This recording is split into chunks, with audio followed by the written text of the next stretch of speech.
John's messengers had come, Jesus began to speak to the crowds about John. What did you go out in the wilderness to look at? A reed shaken by the wind? What then did you go out to see? Someone dressed in soft robes? Look, those who put on fine clothing and live in luxury are in royal palaces. What then did you go out to see? A prophet? Yes, I tell you, and more than a prophet. This is the one about whom it is written. See, I'm sending my messenger ahead of you. Prepare your way before you. The gospel of Christ. Praise to you, Christ. Please be seated.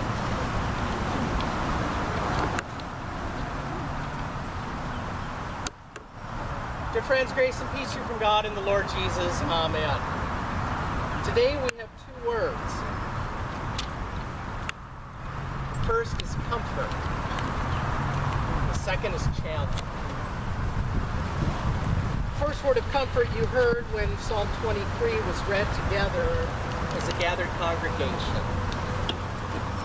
The Lord is my shepherd. I shall not want. Not just as individuals, but for the people of Israel, this was a collective word. The lost sheep had indeed been found. The Lord is the great shepherd. No matter what happens to the sheep, even if divisiveness, even if peril, calamity, no matter what happens, even if something breaks apart their lives, pulls them apart, scatters them to the four winds, the Lord is still the shepherd and will once again gather them, bring them, as the one body of Christ we would say in the church, into the loving arms of God. I shall not want. That probably sounds counterintuitive to most people, but don't we want for most everything these days? I mean, I want this, I want that. I want a better chair for next year with its own little built-in umbrella so I don't have to sit and hold my umbrella during the outdoor worship service. I want this, I want that. I look around and I think, oh, but if I only had this, you know, really, I am wanting for this. If I just had that, oh, then life would be sweet. Not much has changed over millennia. We continually want, unless we turn to the Lord. And the word of comfort is there. I shall not want. Trusting in God, that absolute trust, fear the Lord, means that we no longer want for things. Oh, sure, there'll still be those desires to have this or that. But the important things in life, our love, our very existence, it has been provided to us. The very breath that we took this morning upon rising, waking and opening our eyes, we did not want for that. God provided, as God always does.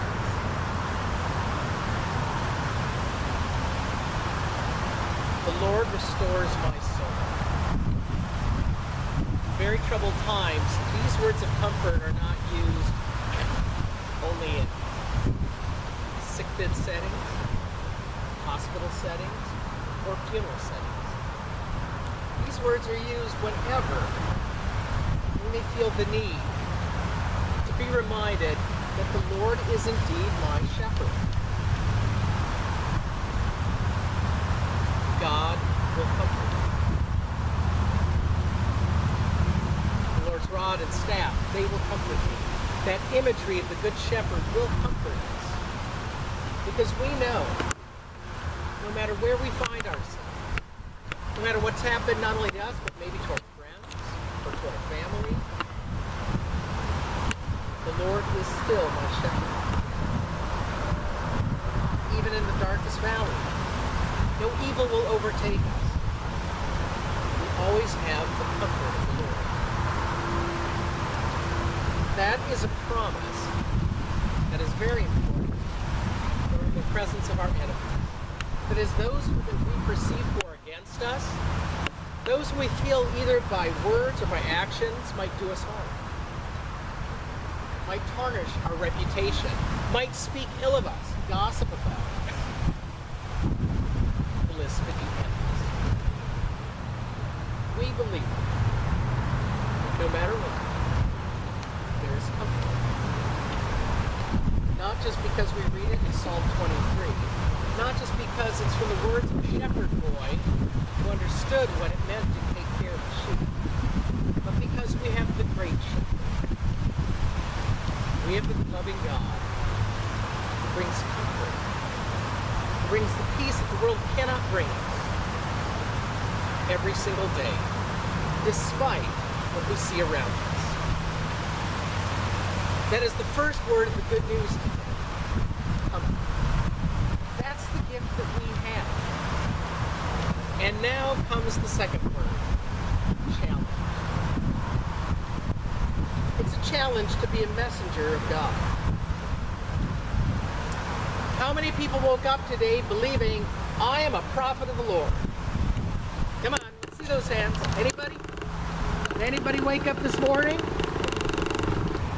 Who besides me woke up this morning believing they were a prophet? Now I want everybody's hands to rise up. Everybody put your hand up. There you go. You are prophets of the Lord. You probably say, well, I don't remember God choosing me. I do. Who do you think the great shepherd is? You are the chosen people.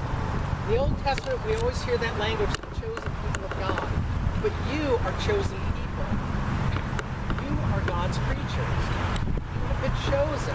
You've been loved by God. You are called to be prophets.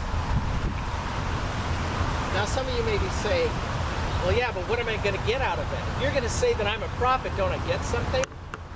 Well, now, don't be too hasty about that. Remember, what happened to the prophets in the Old Testament? Does anybody remember? Remember what happened to them? If they were fortunate, like Jesus when he went back to his hometown and read from the scroll of Isaiah in the synagogue, you might just get run out of town. Or, in that Jesus story, if we take it to the next step, we're reminded that they tried to hurl him off a cliff. Or in the Old Testament, they would slander them. Edicts were put out for their death. They were tested. Or in the case of today's gospel, from the Gospel of Luke, speaking of John the Baptist, what happened to that prophet? Off with his head. He paid the ultimate price for being a prophet. Now, who here wants to go out and be a prophet of the Lord? Now, let's see those hands high, huh? A lot more hesitant this time, aren't you? Well, that's your calling. You're fortunate, though. In this day and age, very few, if any of you, would be called to be put to that kind of test. But called you are regardless to be a prophet of the Lord. And lest you worry about the words that God will give you, don't fret. The biblical witness reminds us God will provide. But more important than even the words, because we tend to get so absorbed in what we're going to say, is the witness we bring as prophets. That is a living witness by who you are, by what people see and how you act. When you leave today, will they know you are Christians by your love, as the old camp song goes in the Bible camps? Will they know by your actions? Because our actions speak louder than words. They speak the word of love. How will you as a prophet of the Lord treat those that you encounter? When you're in the grocery store, And maybe like me, you like to use the self-checkout. And as you keep trying to scan things, it keeps coming up saying, ask attendant. And you keep hitting that thing, and it keeps saying, attendant has been notified. Attendant has been notified. And yet there's no attendant. And then the attendant comes over to their screen, and they punch in.